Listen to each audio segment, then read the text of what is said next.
All right, welcome everybody to Chronicles of Arcanis, where we are going to do a quick deep dive and an exclusive and an amazing opportunity to not only look at the first Arcanis product, but to do it a la minute with the author, my friend Jarad Fennel, who is one of these amazing members of the South Florida, Miami area gaming community that I met actually through Vampire LARP. But that's neither here nor there. Welcome, Jarad. Thank you. How Hey, long has Ed. it been since you've seen this? A long time. My mother has a copy somewhere. So, like, occasionally she'll pull it out when we have guests and is like, look at what my son did over 20 years ago. And I'm like, okay, go, come on, mom, stop. Well, I was very fortunate to get one of these all wrapped up brand new on eBay not too long ago with a big old box of everything. So here we go. So this is I think what drew a lot of people in. And wow, this is like brand new, dude. Yeah. Maybe I'm wondering if this is yeah, it's hard to tell. Now I'm gonna have to double check. Mm, Sometimes you can get a number of these things through drive through RPG. mhm. And I've gotten some things in paperback that I've noticed you can tell when you look along the border, right? See how along here you can see this slight coloration, right? Where it looks like it didn't quite make it to the edge. So this Mm, might actually be an RPG or a drive-through RPG. It's hard to tell right now. I'll mm. investigate Like further. a print on demand, you mean? Yeah, yeah, like a print. Exactly. So Gotcha. tell us about this cover. Who is this? Who did the That's cover? It's Brahm. Oh, Yeah, we lucked out getting this. It was a coup. Yeah, it's a beautiful, beautiful cover. Originally, it wasn't necessarily supposed to correspond to anything within the module. So it's not really a character within the module, but I guess we could imagine it was a character in the module. And I think Eric Weiner like kind of was like, oh, it's this particular character in the module because he was trying to like match up the cover art to like to different characters and stuff. And I was like, okay.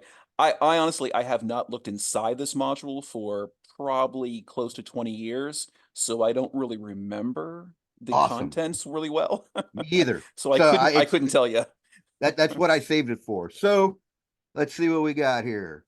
Uh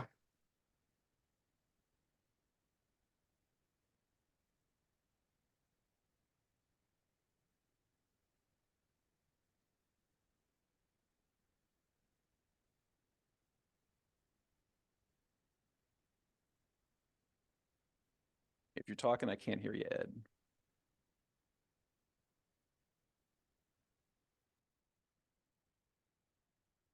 now Yeah, I can hear you now. I see it. All right. I see what I did. I pushed that stupid little button right there where I didn't mean to. Yeah. So look here, these strangers so strong, they are so courageous, but despite what they think, they'll end up just like the rest of us eventually. Sooner than us, more than likely, they'll end up as corpses. You can trust me on that. This is Erot of Canceri. Hmm. Everything dies, but not even death is eternal. The players are enlisted to investigate a strange plague that recently decimated the peaceful hamlet of Ashvan. What they find is a strange conspiracy revolving around the theft of a divine relic entrusted to a fallen order of knights. Now, the only thing that stands between the lands of the living and the lands of the dead is you. Spear of Lohgin is the first part of the Canceri Chronicles as a series of adventures that focus on the wicked nation of Canceri, a place of macabre horror and deadly intrigue. The first installment in the trilogy relates the tale to an ancient tragedy that returns to haunt the noble country of Millendir and reveals the initial threads of a plot to plunge the civilized nations of the world into an eternity of darkness. All right. So, what was your inspiration here? Henry Lopez came up with the concept for Arcanis, and he created all the different countries. But my thought with, I mean, I think the reason why I gravitated this because I was not really a D&D third edition player. I was more involved, as you mentioned, like the vampire games and whatnot. But I really responded to like the idea of writing a horror module, because I love horror. So yeah, that's what I was inspired by. I think that, let me see what else. I could say about that. I think that at the time I was really into kind of like shock fiction, you Mm, know? So I tried to pack in as many kind of like shocking scenes, and some of them like afterwards we kind of thought better of. Like there's a bit of like infanticide at yeah. some point in the module, and afterwards Henry was like, "Yeah, if I'd known better, I wouldn't have done this." And he was actually told like, yeah, by other developers, like, "Why did you put that in there?" And at the time, I was just trying to shock people. So Hmm. I was in my early to mid 20s. That was Right. that was kind of the thing at the time. Right. Well, of course, like you said, your background was vampire. And Yeah, so there was, this is really kind of the beginning of the whole grim dark movement. So yeah, I could see yeah. how that could be brought in. So look at here, we're looking at little inside map of the little Ashvan village, the trail through the Blighted Mire. The Blighted Mire is still a major part of the Canceri uh, setting. It comes up all the time. I just Hmm. played in one where I had to go through the Blighted Mire, and one of my uh, party members got sick, Oh, just like they're supposed to. All right. So, of course, this great steel of Brahm. So, the adventure, the town of Ashvan. What do you remember about the town of Ashvan? next to nothing. I remember the Awesome. name. Yeah, yeah, I yeah. remember the name. I let me see what else. Little things I can remember. Um, I originally used the word reliquary Yep. in the module. I think that might have been taken out because they were like reliquary, like, no one knows what a reliquary is. And I'm like, okay, fine, all right, just container for the relic. Right, right, right. And I also know that like at the time when we wrote this, I'm not sure if the player's handbook had even come out for third Nope, edition yet. They had not given a even. preview. Yep. So I will be completely honest, I had no idea how the mechanics worked. I think about halfway through we got a more detailed explanation of the rules. I think the player's handbook came out, but Did you we do had any a work on the magic of Arcanus? I mean, the Forged in Magic? no, I did Same not. thing No. happened there. We Okay. just had kind of like a basic idea of what things were, and then we put together magic items, and like we had completely just destroyed magic item creation. We'd done nothing correctly. I mean, not even close. Luckily we had Pete. I'm gonna Right. mess up his last name. If you can you pronounce Pedro's last Baroneccia. Baroneccia? Thank you. I knew I was gonna murder it, but he came in and he was the stat monkey. So He he was. like went through all the stats and he fixed it to make it something at least consistent. But yeah, I was plugging in numbers. I'm like, that seems high and this seems low. This is good. This is making a character. So yeah. Yeah. Yeah. So the town of Ashvan. Now, one of the interesting things that happened with Arcanus is that, as it became a living campaign, it got this reputation known as living box text, right? So Hmm. there's lots of really great writing. I think this is another thing that attracted people early on, not only this horror aspect, and some of this great art. Look at this guy is obviously a victim of some horrible plague and lives a life of misery. Um, everybody I talk to, that when they say, yeah, this was the first thing they played, they knew they were somewhere different, that Hmm. this was not Greyhawk or Forgotten Realms. So, all right. So let's the general premise here, right? You're in Arcanus under this glossary of terms. We talk about the scenario outline. Now, this is interesting. This is hard points, right? So this hard point, soft point concept became how all of the adventures are identified. So I have a confession there too. I need to give credit where credit's due. That Yeah. is completely stolen from 7C. Awesome. Perfect. Seven C used hard points and soft points, and I love the idea so much Yeah, that I me used it in too. the module. I'm like, this is not going to go anywhere after this, and Nope. I had no idea they were going to use it in all the modules and stuff. But Yep. yeah, and in fact, I think Henry said that he had a conversation with some of the people at 7C, and he was like, we borrowed that from you, and they were like, yeah, we know. Yeah, we know. Trust me, it's obvious. We all know. Everybody knows. So let's look a real quick here, a little glossary of terms: Arcanus, New Ashvan, Old Ashvan, the town that Lohgin founded after his family castle was destroyed. His descendants became the Knight Protectors.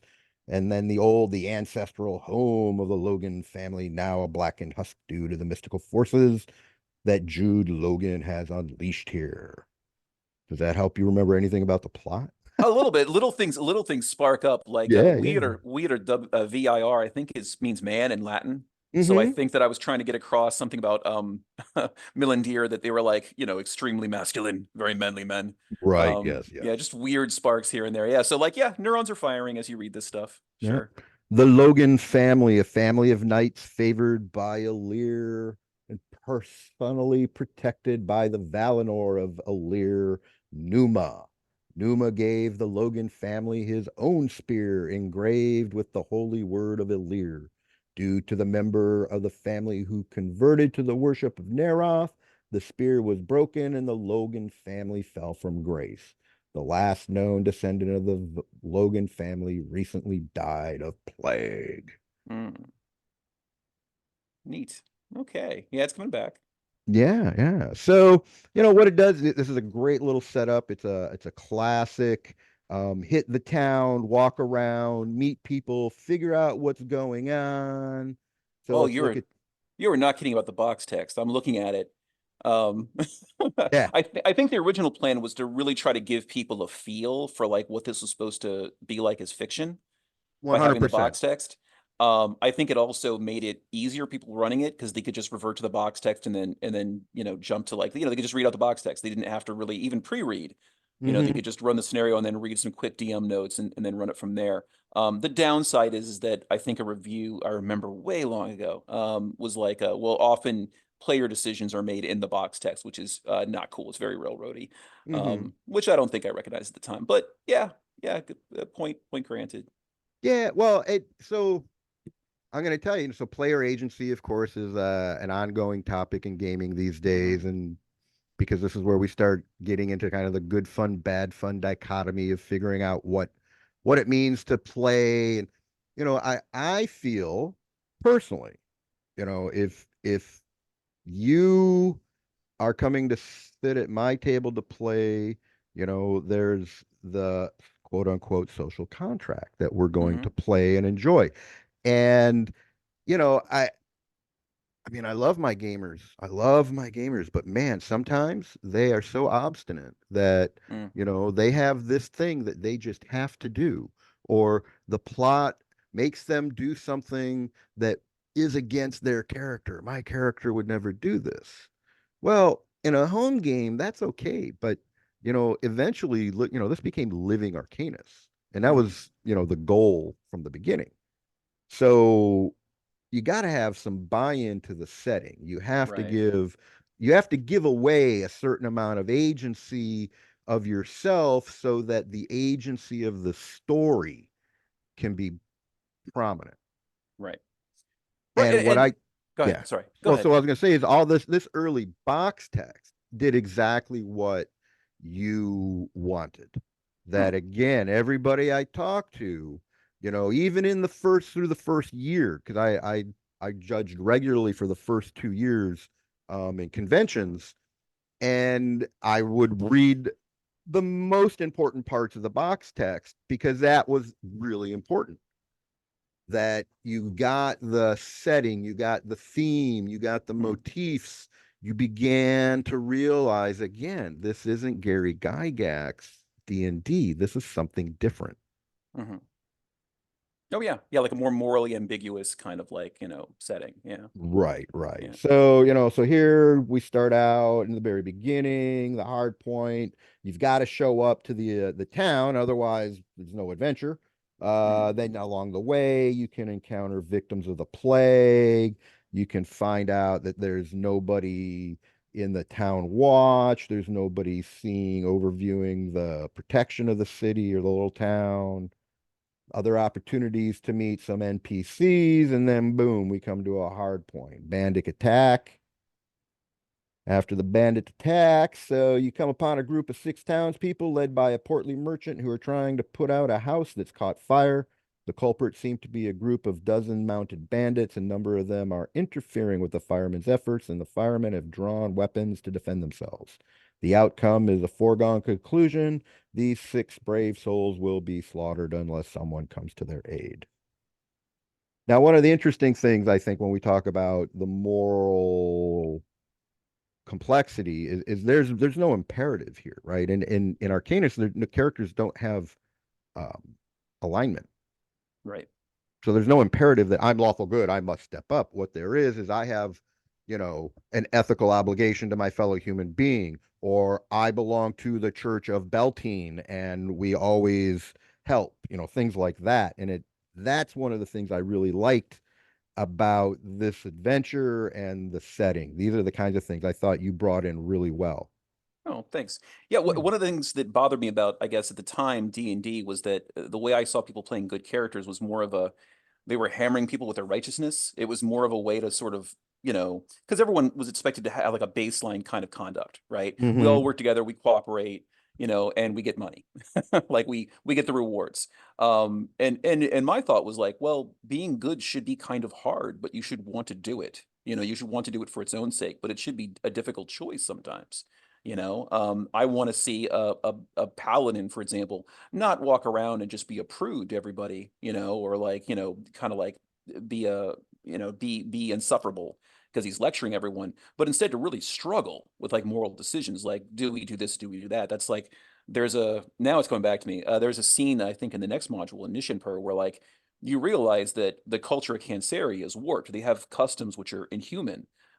So do you go around and, interfere with their customs, and possibly ruin the mission? Or do you just, kind of like let these things happen, realize, well, this is just how things are done here. This is the status quo, and go about fulfilling the mission. Right. And I've heard from people that they've really struggled with that. When I ran that module, I had like at one point I remember one guy yelling out like we have to stop this, and somebody else going like, no, no, no, these people screwed themselves. Like they're just like this. Like let's Right. just ignore it, And I love it. I love seeing people struggle with those kinds of, I don't know, like I sound like a sadist, but I No, I, no, I no. I think know what you're saying. it's It interesting for them to struggle with that. It makes this actually like it gives context to the violence. It means it's for a reason, you know. correct. Yeah.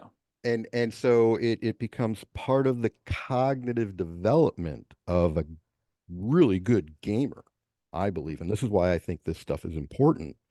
That I remember really early on playing in D&D. Of course, I'm of an age where I can say I'm of an age now, and I'm of an age where I started playing D&D as the 80s Satanic Panic Oh yeah. re Dungeons and Dragons was getting absolutely out of control. And, my parents didn't really care. I mean, they didn't really think of it that way because we were, secular family anyway. Mhm. But, at one point, I mean, I was telling my dad, oh yeah, we're playing this evil campaign. What we've done is we had a bunch of friends and we kind of split up, 6 and 6 and created an evil team and a good team. And then we, went our ways and then came together at the end and had this big battle. Neat. Oh yeah, it was awesome. And my dad was like, well, what's the why would you want to be evil? And I go, well, look, it's a thought experiment, and in the end, we got our asses kicked. Mm. So I mean, evil. It was an opportunity to express, you know, verboten thoughts in a way that's completely safe. One of the things I really enjoyed about Dragonlance was the whole maxim of like good redeems its own and evil turns upon itself, or it Hmm. feeds upon itself. And I could see that. Like even at this level, like I'm not really, I mean, when I'm playing these games, I would note that like in vampire games, when things went badly, the vampires tended to turn each other, Oh yeah, in compared to the like end, they playing will. a werewolf game, like they would sort of come together in moments of pressure. So yeah. Right. Yeah, no, I enjoyed this. Oh, and at the Satanic Panic thing, I wanted to say too, like, I remember, yeah, I lived during that time. You are not alone. I had an intervention at some point over my D&D playing. Um, and Man. yeah, I had a lot of my stuff tossed out. So that was just something that was happening. And the kind of weird thing about that time too was that it went beyond religion. Like there were psychologists Yeah. that were weighing in and saying, yes, this does mental harm Well, to the same video game violence yeah, kind of which mindset. It's silly. It's a phase you go through when you're a teenager where you're like wondering like why are the things the way they are? Right. You know, you want to explore these issues. You want to Right. explore moral issues and Yep. issues of morality. So I think I just said the same thing. Yeah. But Yeah. yeah, psychological issues. So Yeah. it's natural to do these things.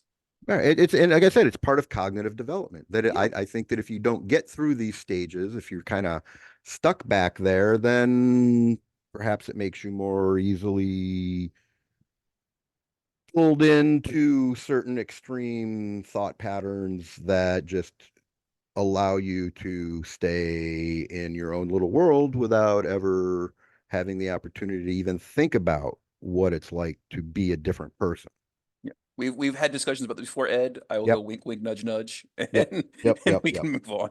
Yep, yep. All right. So, yeah, let's go. So, all right. So we go. So hard points, bandits attack. Some point you're going to have to talk to the Church of the Lear. Mhm. And they're going to let you know. What are they going to let you know? Oh, they're going to let you know that there's this horrible thing going on. There's no ordinary bandits happening, and They have a ton of we have a exposition to holy give relic you. missing. Here's You our got to find the exposition. holy relic. Yeah. Oh, here we go. This is see, so here, this is one of the things that um it said on the back, this actually sets the stage for an entire part of the story arc, right? Hmm. And so um little things like these prophecies of the soft point, you encounter a blind beggar on the road out of Ashvan. Well, it turns out down the road there's a whole um sect of worshipers of Alir who just stare at the sun until they go blind so they can be fully enlightened, right? That these themes of the blind may see more, they have the opportunity to experience other aspects of reality. Yeah.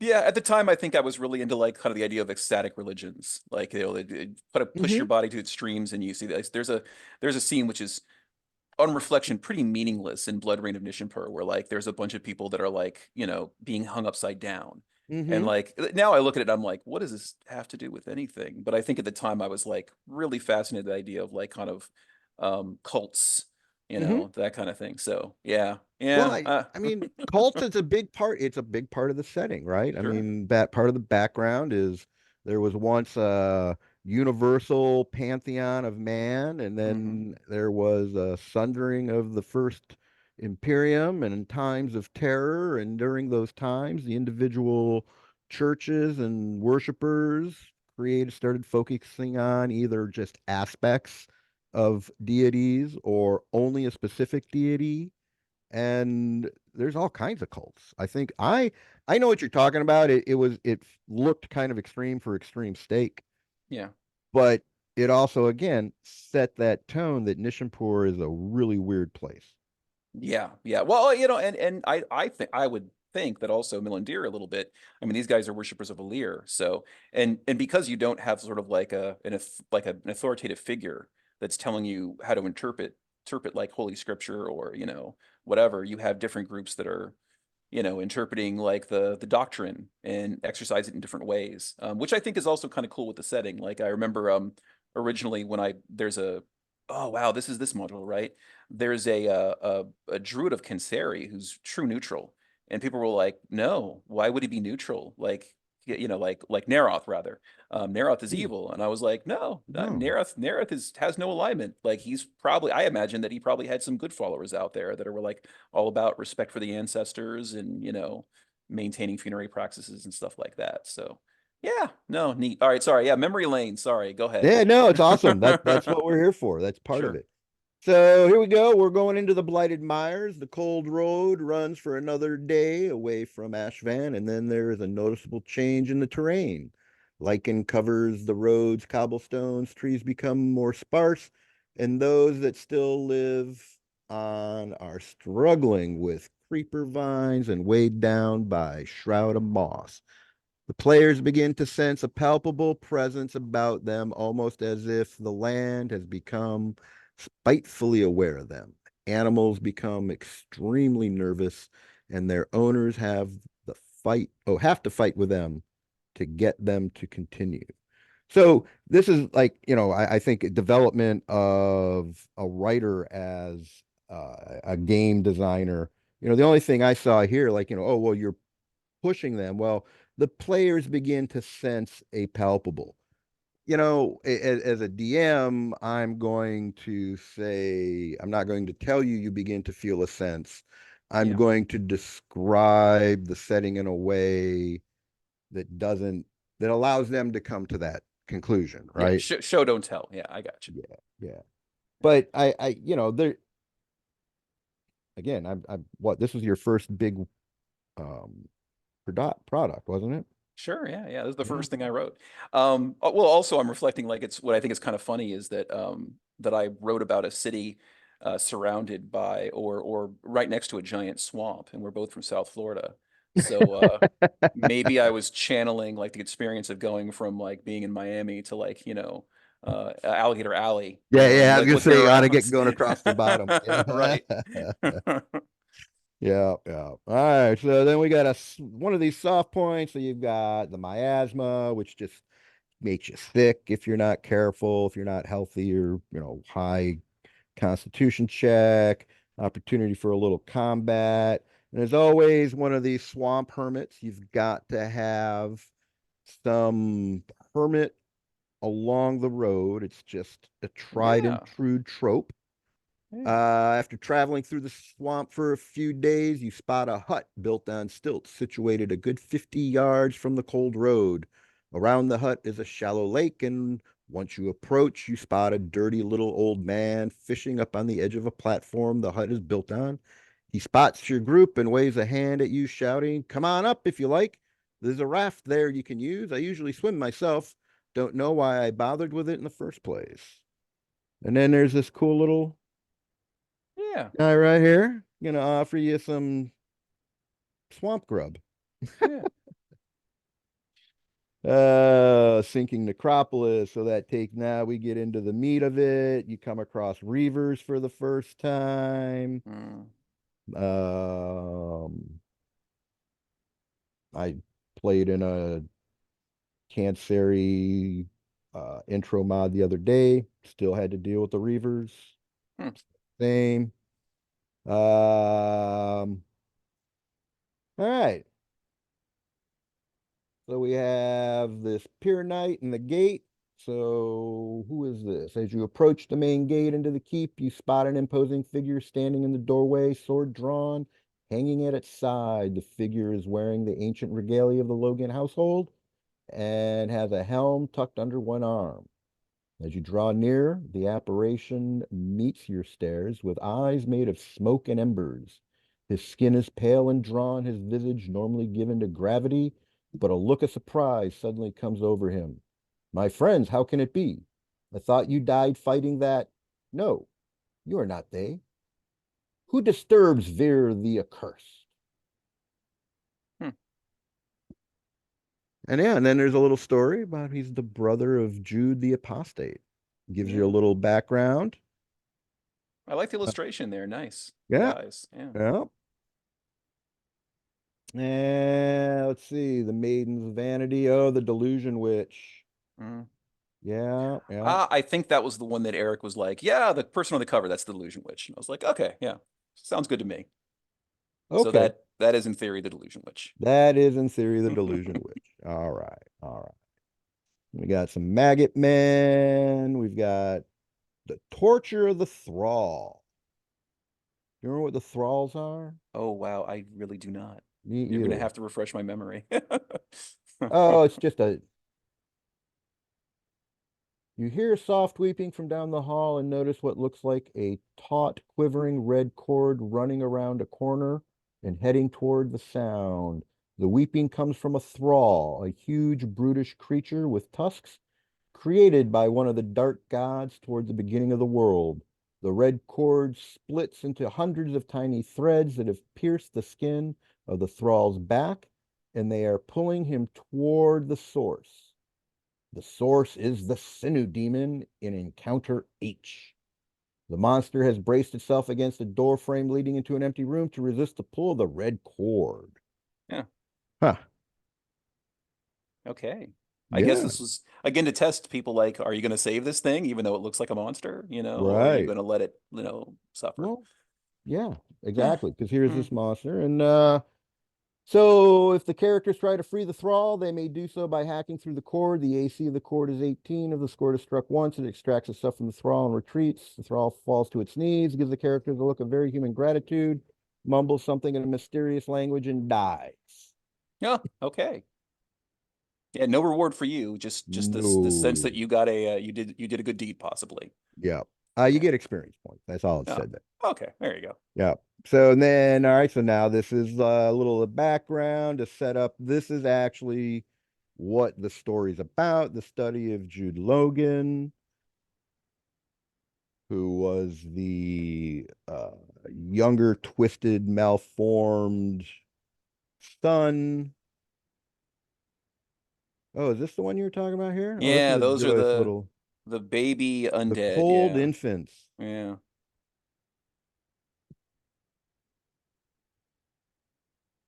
Oh, as the players stand over the corpses of the infants, their tiny mummified arms wrapped around each other, one of them stirs, it looks at a player, and extrudes a small grasping hand. Yeah, that's creepy. Yeah. Yeah. It's creepy. I don't like that at all. I wouldn't like that as a player. No. Mm-mm. Oh, so all right, here we go. Here's a little Sinu monster, Hollow the Lohgins and the Sinu demon. Yeah. I like the way it looks, but like I think the expectation is you always have a big dumb fight at the end, so this is where my Yeah. brain went to Cthulhu, like the Sinu monster here, and then I think later on in Blood Rain it was a blood elemental, because I was like, it has to be something like gross and internal that's, there's Hmm. got to be body horror. I think I'd watched a lot of like, Cronenberg, so, I was like, yeah. Gotcha. Gotcha. Yeah, I'm not a body horror guy. Mm, Um, but yeah, it's got its points. sure. All right. So in the end, yeah, here's your skeletal beast. There's a cleric of Neroth you have to defeat or make go away. Hmm. Um, is there I don't see a stat block I think for. it's later on, isn't it? For the Sinu Beast, it's like toward the It end. must be, well, I'm at the end. That's why I'm asking. So it Oh, must be next page. oh, here we go. Yeah. There's the Sinnoh demon right there. Yeah. Hmm. It's all leads up, like I said, to once you get to Nishampur, um, then everything is set for the first story arc. Yeah. One of the things that I think is kind of striking when I'm reading through this is like the what I think came across, and I'm kind of happy now. Like like I said, I haven't picked this up in 20 years, but the idea of humanizing the enemy a little bit. Like there's a couple characters in here which are, like the Druid of Neroth, and the Thrall, that you would, I guess in most like D&D modules at the time, right? Like if they're a certain creature, they're evil, like you just assume like, okay, they have all this kind of cultural background, and they're just evil to the core, they're morally bad, and we don't Cast question detect further. good and evil. Oh, Right. they're evil, kill Yeah, and so I'm really kind of happy about that they were, you save the thrall, and all of a sudden the thrall looks at you and is like thank you, like it recognizes your mercy, and I'm them. like, oh, I kind of like that. That's kind of cool. And then you have like some characters that are supposedly good, like the priests of Alir, that are a little out there. They seem extreme, and you're not sure if you're totally on board with them. So yeah, no, I like it. I like the ambiguity. Cool. It's Yeah, not just for shock value, what I liked about Priests of Alir is they picked up. I mean, I actually only played a paladin character like once as um, this is my PC, this is what I'm gonna play. And basically my catchphrase, lawful good does not mean lawful nice. Right. Yeah. Yeah, because they're very different. Sometimes the nicest people are not necessarily good people. Yeah. I think that was a quote from there's a quote from Sondheim's Into the Woods, where nice is different from good. It's something you have to learn as Mm. a child. Hmm. You can't trust everyone that's nice. Right. Right. Yeah. Absolutely. Yep. All right, my friend. Well, thank you for your time. Sure. You know, I hope people take the opportunity to take a look through. I bet you if you're clever, you can turn it into a fifth edition. Uh, but there's still a lot of people out there playing third edition, it turns out. So, Mhm. if you're part of that OSR third edition, this may also be right up your alley. Yeah. And if you're interested in anything, reach out. Like this is nice reliving this. So Well, I'm I will, happy because to. 'cause you know what else I got in that box? What? Oh no. So maybe at a later date. Sure, absolutely. Let me All know. right, man. Okay. One moment here.